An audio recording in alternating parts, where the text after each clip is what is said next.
Quando a gente atua no infarto agudo, a gente está tentando salvar a vida, né? Como a gente falou antes, tem que salvar o músculo, abrir a artéria imediatamente para aquele músculo se recuperar. Isso é o procedimento de urgência, é o procedimento que você está reativo, está correndo atrás de algo que já aconteceu. Mas cardiologia bem feita, ela, se a gente puder usar uma palavra só, é prevenção. A gente tem que prevenir que o sujeito chegue nesse nível de a gente precisar tratar de emergência um infarto agudo do miocárdio. E aí, como o coração é um órgão muito traiçoeiro, a gente tem que ir atrás dos sinais, né? Obviamente, o sujeito que está lá nos seus 50, 60 anos, que tem histórico de doença arterial coronariana na família, principalmente se for precoce, o sujeito que não faz atividade física, que fuma, que é hipertenso, diabético, dislipidêmico, enfim, são vários fatores de risco. Esse sujeito ele precisa ser investigado com mais carinho. Então, assim, primeiro sinal de alerta, sintomas. Se o cara tem dor no peito, cansaço, falta de ar, a gente tem que começar uma investigação um pouco mais específica.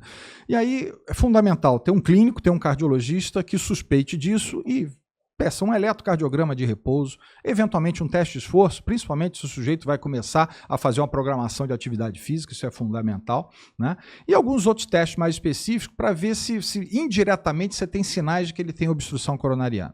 Uma vez que ele tenha sinais de insuficiência coronariana, de obstrução coronariana por testes não invasivos, aí o cateterismo eletivo, como você falou, ele está indicado. Então, cateterismo é um exame diagnóstico feito em várias situações, nesse caso aqui que a gente está falando, eletivo, né? A gente está fazendo o cateterismo para ver se esse paciente tem obstruções coronarianas.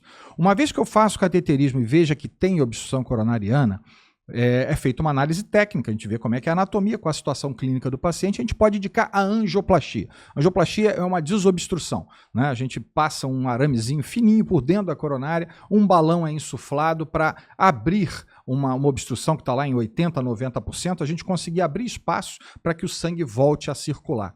Essa angioplastia que a gente falou que é feita desde o final da década de 70 e início da década de 80. Com o passar do tempo, com o aprimoramento das técnicas, hoje em dia 95% das angioplastias terminam no implante de um stent.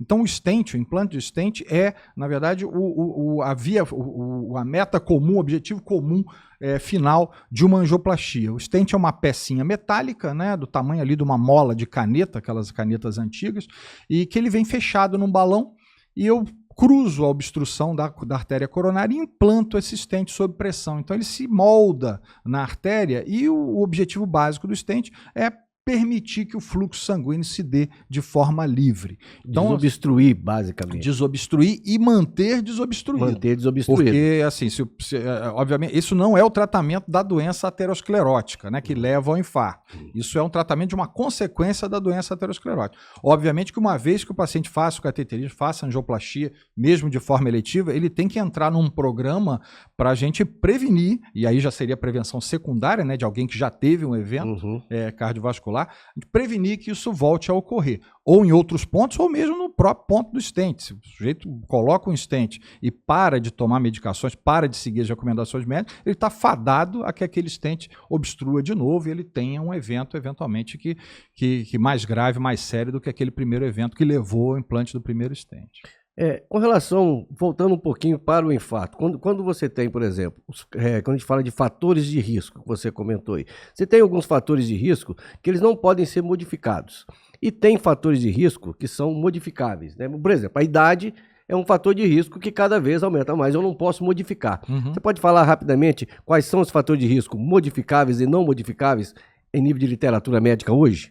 A idade você já citou, genética, infelizmente, ainda não, né? Se eu tenho parentes de primeiro grau que tiveram doença coronariana, principalmente precoce, eu tenho já um fator de risco aqui maior para ter doença coronariana também. Isso ainda não é modificável, mas eu acredito que em pouco tempo a gente vai ter algumas modificações nesse aspecto.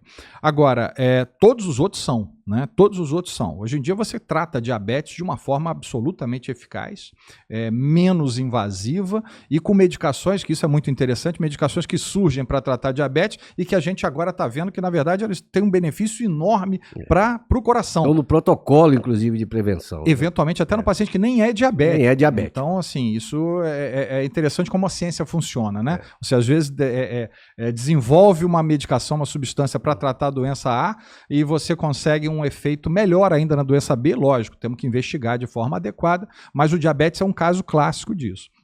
Dislipidemia, quer dizer, o colesterol elevado, isso também é um fator de risco muito forte e que pode ser modificado. E aí pode ser modificado de várias vezes, de várias formas.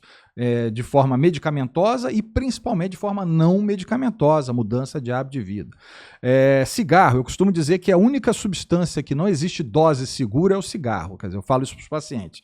Ah, doutor, eu posso comer um churrasco? Eu posso tomar uma cervejinha? Sim, pode. Eu posso fumar um cigarro? Não. Aí eu acho que, assim, passou de um já é excessivo.